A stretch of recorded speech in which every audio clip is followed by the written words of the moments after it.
شروع اللہ کے نام سے جو بڑا مہربان نہایت رحم والا ہے۔ ہم کو روز قیامت کی قسم اور نفس لوامہ کی کہ سب لوگ اٹھا کر کھڑے کیے جائیں گے۔ کیا انسان یہ خیال کرتا ہے کہ ہم اس کی بکھری ہوئی ہڈیاں اکٹھی نہیں کریں گے؟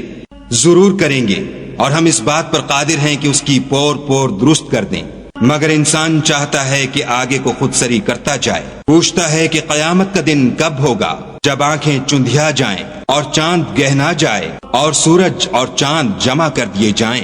اس دن انسان کہے گا کہ اب کہاں بھاگ جاؤں، بے شک کہیں پناہ نہیں۔ اس روز پروردگار ہی کے پاس ٹھکانہ ہے۔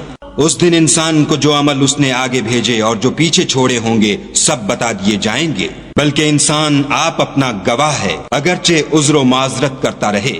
اور اے محمد صلی اللہ علیہ وآلہ وسلم، وحی کے پڑھنے کے لیے اپنی زبان نہ چلایا کرو کہ اس کو جلد یاد کر لو، اس کا جمع کرنا اور پڑھانا ہمارے ذمے ہے۔ جب ہم وحی پڑھا کریں تو تم اس کو سنا کرو اور پھر اسی طرح پڑھا کرو، پھر اس کے معانی کا بیان بھی ہمارے ذمے ہے۔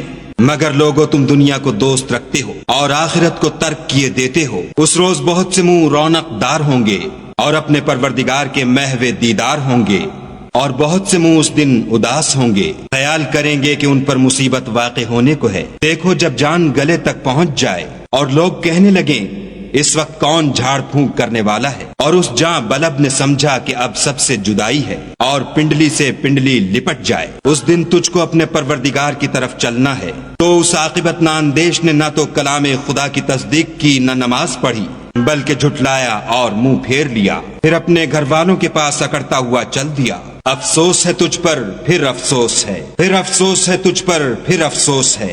کیا انسان خیال کرتا ہے کہ یوں ہی چھوڑ دیا جائے گا؟ کیا وہ منی کا جو رحم میں ڈالی جاتی ہے ایک قطرہ نہ تھا؟ پھر لوتھڑا ہوا، پھر خدا نے اس کو بنایا، پھر اس کے اعضاء کو درست کیا، پھر اس کی دو قسمیں بنائیں، ایک مرد اور ایک عورت۔ کیا اس کو اس بات پر قدرت نہیں کہ مردوں کو جلا اٹھائے